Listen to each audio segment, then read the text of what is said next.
Elderly millionaire black CEO in disguise gets blocked from her own plane. Then everyone trembled. Margaret Ellison had spent more than 7 decades mastering the art of resilience. Born in Dallas, Texas, she was raised in a family where hard work was not a choice but a way of life. Her father left her a modest hangar and a few dusty aircraft parts, a gift that would mean little to anyone else. But to Margaret it was a seed.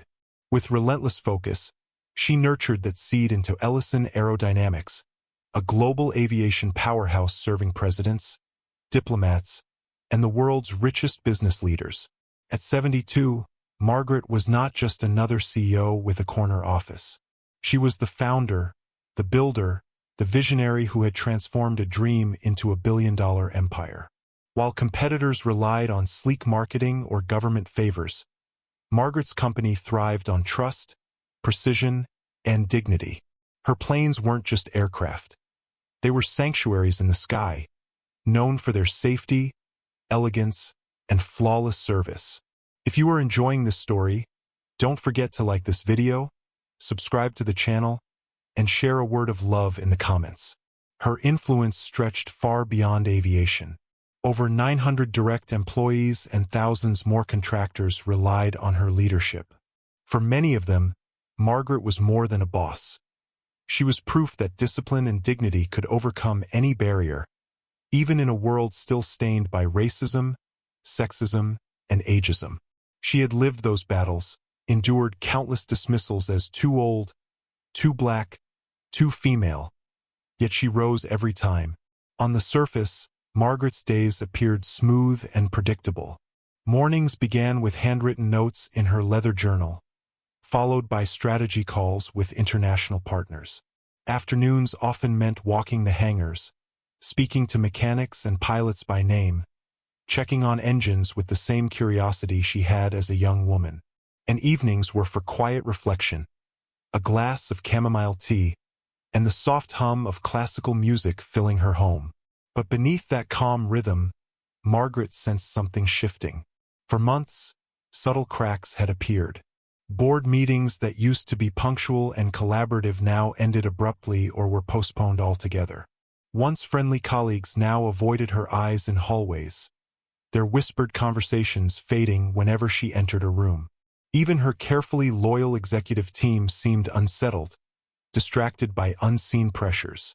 She noted every change with the sharp eyes of a woman who had built an empire from scratch.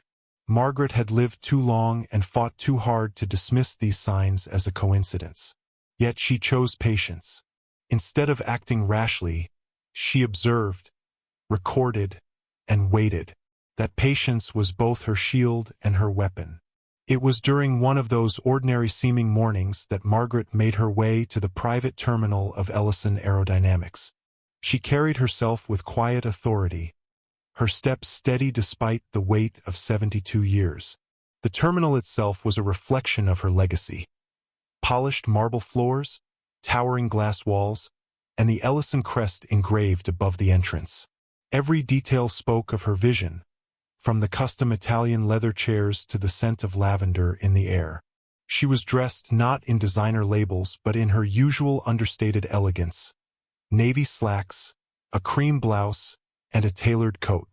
Nothing about her appearance shouted powerful CEO.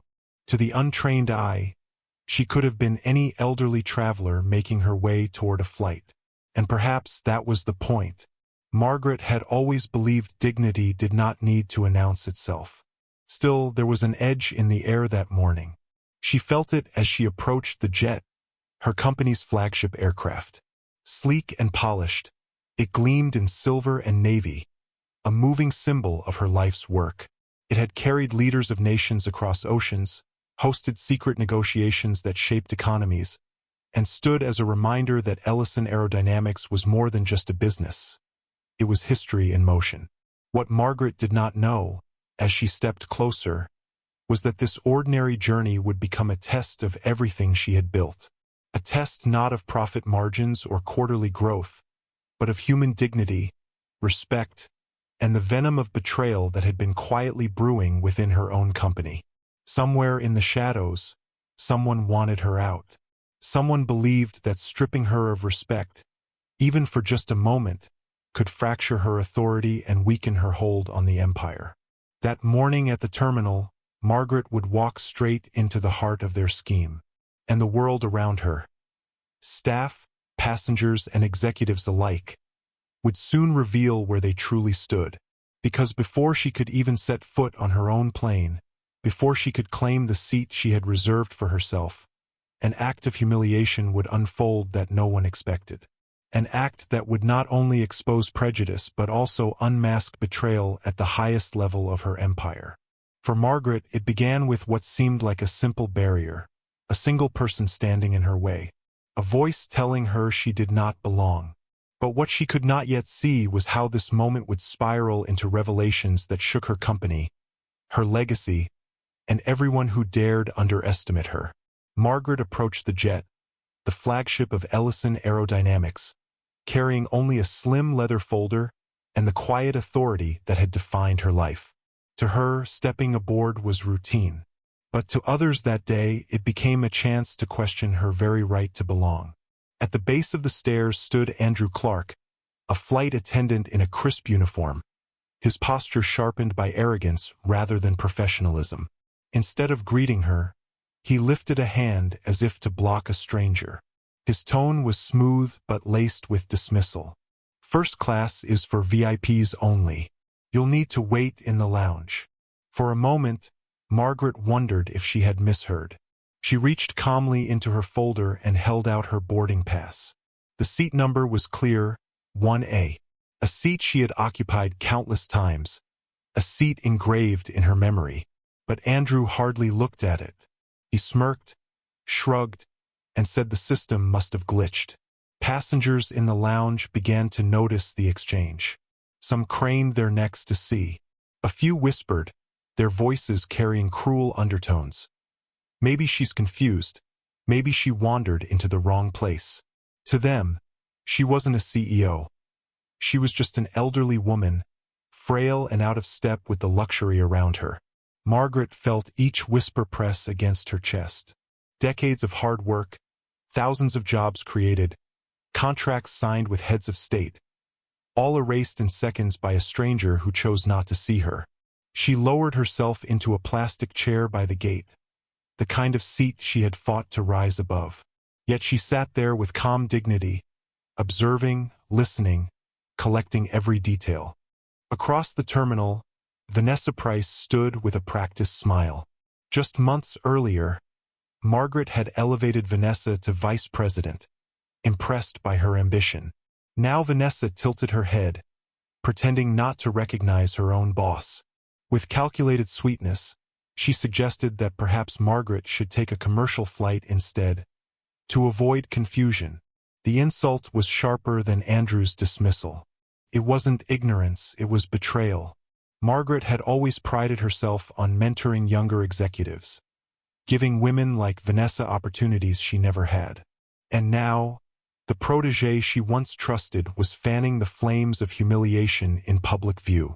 The tension thickened when Margaret's phone buzzed. Another board meeting postponed. That made 4 cancellations in just 2 months. It was no longer a coincidence. Something deeper was unraveling inside her company, and Vanessa's smirk confirmed it. Passengers around her grew bolder. One muttered that maybe she had mistaken the private terminal for a commercial gate. Another laughed softly, shaking his head. Every word was a reminder that prejudice is often loudest in moments of silence, when no one steps forward to defend what is right.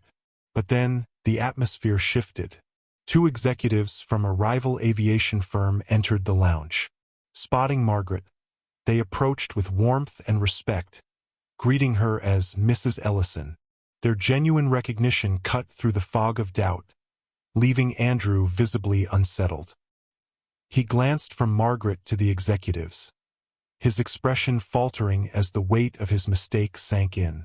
Still, Vanessa's presence loomed like a shadow. She whispered to Andrew, urging him to keep Margaret waiting. The humiliation was not random, it was orchestrated. Just then, Carlos Mendez, the company's chief mechanic, appeared. His overalls still bore smudges of oil, but his voice carried the strength of loyalty. He bowed slightly and told Margaret that the pilots were waiting for her. Andrew tried to interrupt, but Carlos ignored him, his focus locked on Margaret. Then, in a hushed tone meant only for her, he revealed the truth. The company's systems showed unauthorized transfers. Millions had been funneled offshore, and every trace led back to Vanessa's terminal. Margaret's heart quickened. The whispers, the canceled meetings, the manufactured humiliation. It was all part of something larger. This wasn't just about respect. It was a coup. Her mind raced through decades of sacrifice. The hangar she inherited, the nights she worked until dawn, the empire she built brick by brick. To lose it all now, not to competition, but to betrayal within her own walls, was unthinkable. But Margaret did not rise in anger. Instead, she sat taller in that plastic chair, gathering her resolve. If Vanessa wanted to expose her, to strip her of dignity, then Margaret would let the truth expose Vanessa in return. Andrew's confidence continued to crumble as he watched Carlos defer to her, as rival executives treated her with reverence. Doubt gnawed at him. Who exactly was this woman he had dismissed so casually? And why did the mere mention of her name cause others to straighten in respect? The air thickened with anticipation. Passengers shifted uncomfortably, sensing that something extraordinary was about to unfold. Margaret, though silent, was no longer invisible. The tables were beginning to turn. Yet the real revelation was still to come. Because what Margaret held in her hand, a simple business card, would ignite a chain reaction. And what Carlos carried in his files, proof of fraud, betrayal, and conspiracy, would turn whispers of humiliation into a roar of accountability. The rising tension was no longer about whether Margaret belonged on that plane. The question now was who would walk away unscathed once the truth erupted. And as Vanessa continued to smile, convinced her plan was working, she had no idea that the walls around her empire of lies were already cracking. The stage was set, the betrayal was exposed, and the reckoning was about to begin. The lounge fell into a strange silence, as if the air itself had grown heavy. Margaret rose from the plastic chair, her movements deliberate, her back straight. For a moment, every whisper, every smirk, every act of dismissal seemed to hang in the air around her. The woman they had laughed at, the woman they had pushed aside, was about to reveal who she truly was. Andrew's eyes darted nervously as Margaret slipped a card from her folder. It was simple, white, with bold lettering that left no room for doubt. Margaret Ellison, founder and CEO, Ellison Aerodynamics. The moment he read the title, his face drained of color. His lips parted, but no words came. Around him, passengers gasped, some covering their mouths, others whispering in shock. The frail old woman he had humiliated was the very force that had built the jet they were about to board, the empire that paid his salary, the name engraved into the crest on every silver utensil and leather headrest. But the card was only the beginning.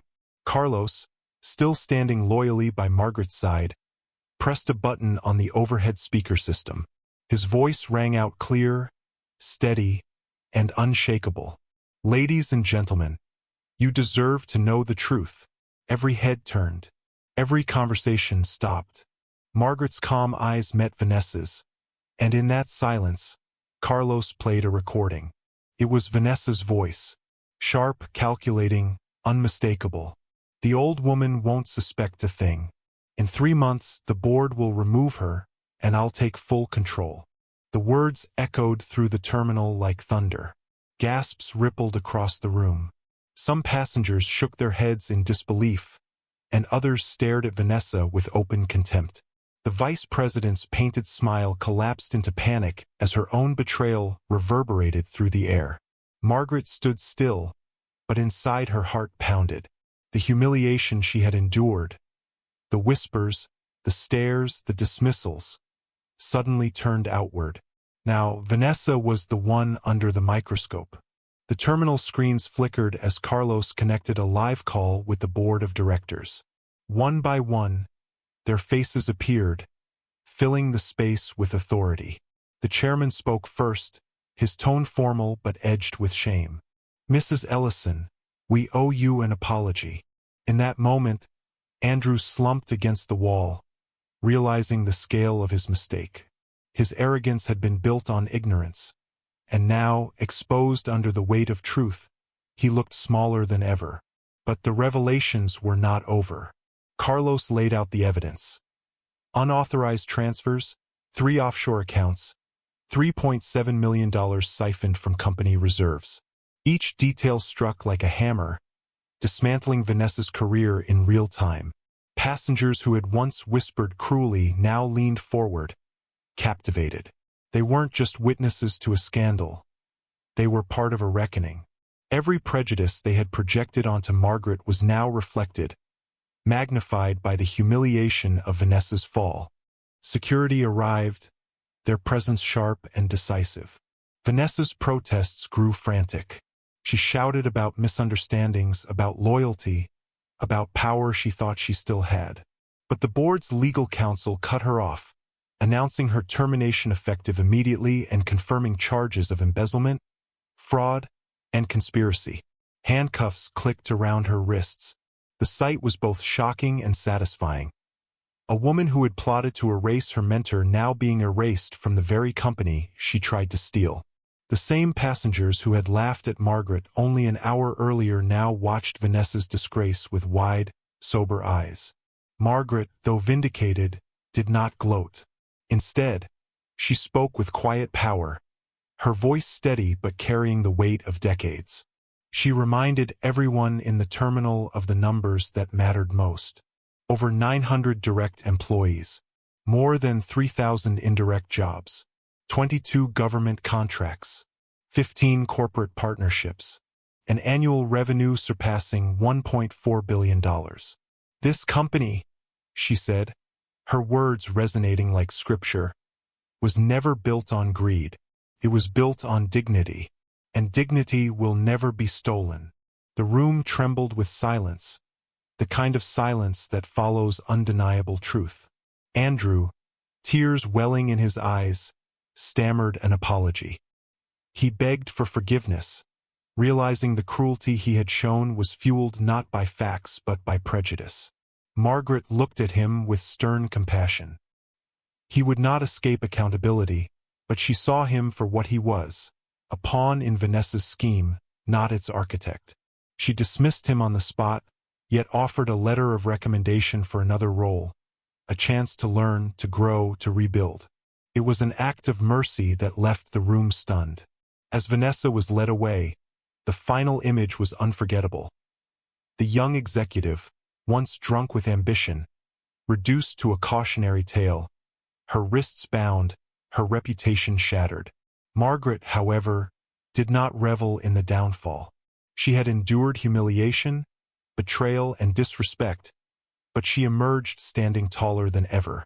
What had been meant to break her had instead revealed the strength at her core.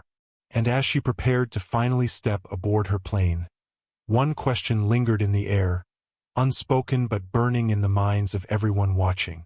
If this is what one woman endured just to claim her rightful place, how many others are silenced every day, their dignity stolen before anyone sees their truth? In the days after that unforgettable morning, the world of Ellison Aerodynamics shifted dramatically. News outlets carried the story of an elderly black CEO who had been blocked from boarding her own plane, only for the truth to erupt in front of stunned passengers. For some, it became a headline of scandal. But for Margaret, it became something deeper, a chance to reshape what dignity meant inside her empire and far beyond it. 6 months later, Ellison Aerodynamics reported record-breaking growth.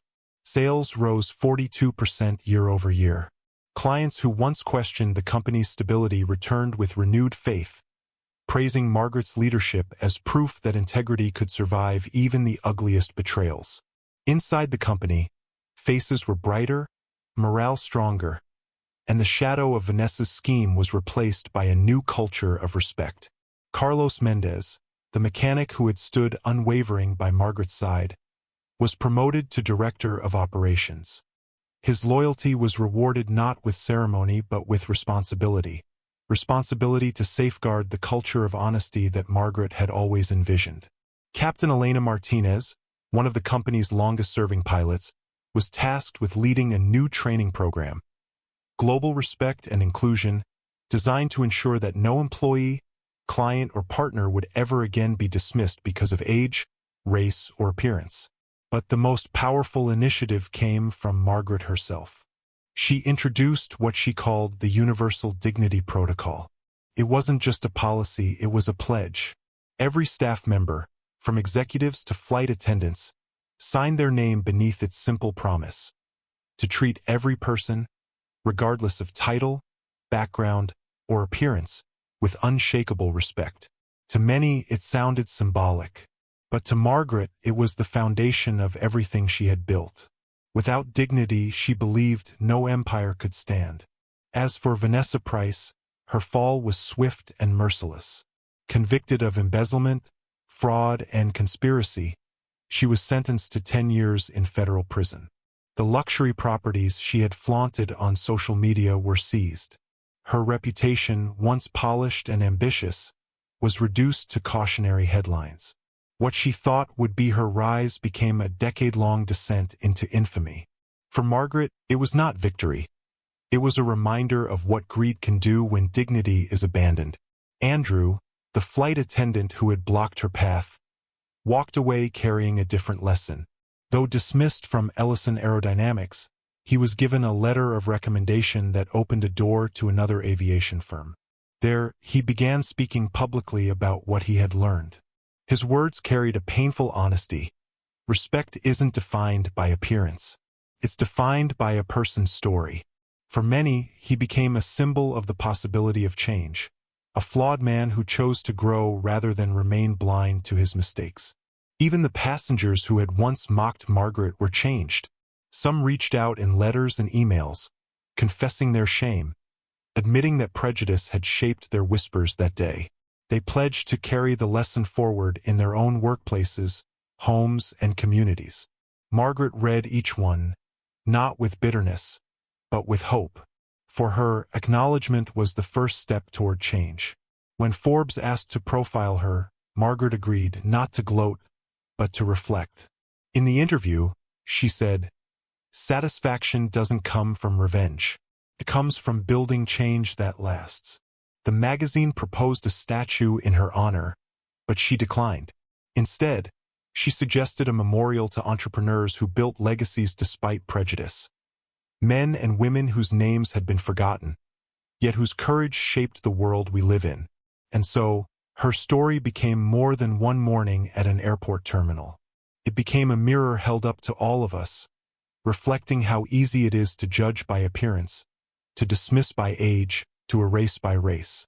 But it also became proof of what dignity, resilience, and truth can accomplish when they stand tall against injustice. In her final act of quiet defiance, Margaret returned to the seat she had once been denied, seat 1A. She sat by the window as the engines roared to life, her leather journal resting on her lap.